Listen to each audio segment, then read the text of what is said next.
মাদারীপুর সদর উপজেলার পেয়ারপুরের মালয়েশিয়া প্রবাসী রাজা মিয়া খালাসি রয়েছেন। তার বাড়িতে দুর্ধর্ষ ডাকাতির ঘটনার চেষ্টা ঘটেছে। তার যে সাহসিকতা, সেই সাহসিকতায় ডাকাত দল বাড়ি থেকে সটকে যেতে বাধ্য হয়েছে।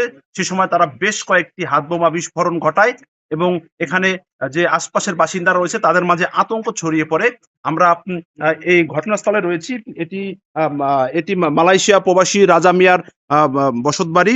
আহ, তারা খালাসি বংশ এবং যখন এই ঘটনাটি ঘটে ঠিক তখন রাত ৩টা ১৪ থেকে ১৫ মিনিট এবং এই সিসিটিভি ফুটেজে কিন্তু সেই ডাকাতির যে ঘটনা, সেই ঘটনা কিন্তু ধরা পড়ে এবং পরবর্তীতে কিন্তু সামাজিক যোগাযোগ মাধ্যমে সেটি দিলে ভাইরাল হয়। দেশ জুড়ে সেই দেশ জুড়ে কিন্তু সেটি ভাইরাল হয় এবং মাদারীপুর সহ যে এই পেয়ারপুর ইউনিয়নটি রয়েছে সেখানে কিন্তু যে আশপাশের লোকজন বা বাসিন্দারা তারা কিন্তু আতঙ্কিত হয়েছেন। আমরা কথা বলেছিলাম কিছু সময় আগে রাজা খালাসির সাথে। তিনি বলছেন যে ৮ থেকে ১০ জন মুখোশধারী ডাকাত দেশীয় অস্ত্র নিয়ে তার এই বসত বাড়িতে হামলা চালায়। তার যে দরজা, সেই দরজাটা কিন্তু তিনি ভেঙে ফেলে, ডাকাতরা ভেঙে ফেলে এবং পরবর্তীতে যখন গৃহে প্রবেশ করে রাজা খালাসি টের পাওয়ার পরে কিন্তু তিনি প্রতিরোধ করেন এবং সেই তার প্রতিরোধের পরেই কিন্তু ডাকাতরা এই বাড়ি থেকে সটকে যায় এবং ভয়ে কিন্তু তারা পালিয়ে যায়। আমরা কথা বলবো সেই যিনি সাহসিকতার পরিচয় দিয়েছেন, রাজা খালাসি, যিনি মালয়েশিয়া প্রবাসী। তিনি দেশে এসেছেন এবং তিনি গৃহ নির্মাণ করছেন এবং তার ভাইকে বিয়ে করাবেন এবং সেই খবর এলাকায় যখন ছড়িয়ে পড়েছে তারই পরিপ্রেক্ষিতে কিন্তু ডাকাতির প্রস্তুতির ঘটনা ঘটে বলে আমরা প্রাথমিকভাবে জানতে পেরেছি। আমরা এখন কথা বলবো সেই রাজা খালাসির সাথে। আসলে রাতে কি হয়েছিল? ডাকাতরা আপনার ঘরে প্রবেশ করার পর আপনি কিভাবে তাদের প্রতিরোধ করছিলেন? আসলে এটা রাত আনুমানিক ৩টা ১৪ মিনিটের দিকে হঠাৎ করে আমি একটা শব্দ শুনি। শব্দ শোনার পরে আমার ঘুম ভেঙে যায়। এরপরে আমি ঘুম থেকে উঠে জাস্ট বোঝার চেষ্টা করি আসলে এই শব্দটা কিসের? তো এরপর আবার একটু শব্দ শুনি। তখন আমি একটু জাস্ট প্রস্তুতি নিয়েই, যেমন আমি একটা ছুরি নিয়ে বের হই যে আসলে কোনো মানুষ আছে কিনা। তো আমার রুম থেকে বের হওয়ার সাথে, সাথে এখানে আমি দেখি যে অলরেডি ৫-৬ জন লোক এরা রুমে ঢুকে গেছে। যেটা আপনার সিসিটিভি ফুটেজেও দেখছেন। রুমে ঢোকার পরে আমি যখন দেখলাম যে এরা ৫-৬ জন ঢুকে গেছে, আমি সংখ্যায় মাত্র একা। তো আমি এদের সাথে তো আর আসলে একা এইভাবে পারা সম্ভব না।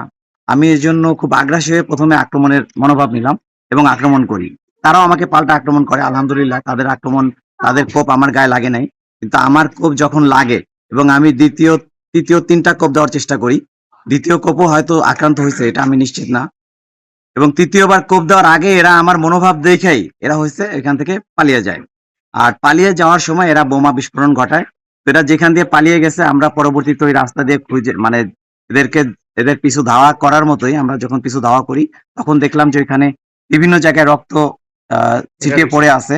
তাতে আমরা মানে কনফার্ম হই যে আসলে ডাকাত দলের সদস্যরা আক্রান্ত হয়েছে। এমনকি আমি আমার ফেসবুক পোস্টেও বলছি, যদি কেউ এই আক্রান্তকারীর মানে সঠিক তথ্য দিতে পারে তাকে আমি ২০,০০০ টাকা পুরস্কৃত করব।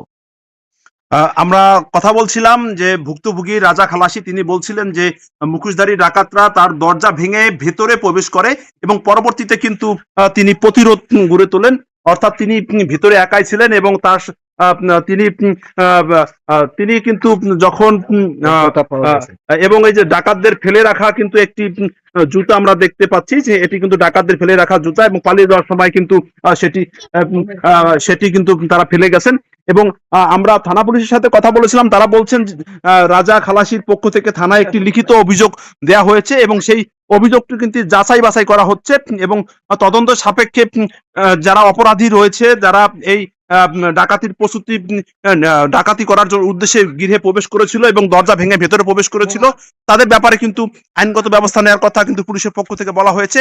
এখন পর্যন্ত ঘটনার ২ দিন হলেও কিন্তু এখন পর্যন্ত কাউকে কিন্তু থানা পুলিশের পক্ষ থেকে আটক বা গ্রেপ্তার করা সম্ভব হয়নি। তবে যাচাই বাছাই করা হচ্ছে। এই ঘটনা যারা ঘটিয়েছে তাদেরকে প্রত্যেককেই আইনের আওতায় আনার কথা বলছে পুলিশ। আমরা এলাকাবাসীর সাথে কথা বলেছিলাম। তারা বলছেন যে এই ঘটনা যেহেতু সিসিটিভি ফুটেজে ধরা পড়েছে, এই ঘটনা যখন সামাজিক যোগাযোগ মাধ্যমে ছড়িয়ে পড়ে তারপর কিন্তু বেশ আতঙ্ক ছড়িয়ে পড়েছে এলাকাবাসীর মাঝে। তারা বলেছেন পুলিশি টহল জোরদার করার পাশাপাশি এলাকার নিরাপত্তা ব্যবস্থা জোরদারের কিন্তু দাবি জানানো হয়েছে এলাকাবাসীর পক্ষ থেকে। তো এই ছিল আমার কাছে মাদারীপুর সদর উপজেলার পেয়ারপুরের মালয়েশিয়ার প্রবাসী যে রাজা খালাসি রয়েছে তার গৃহে ডাকাতির চেষ্টার জন্য যারা ঢুকেছিল এবং পরবর্তীতে প্রতিরোধে পালিয়ে যায় তার সব শেষ।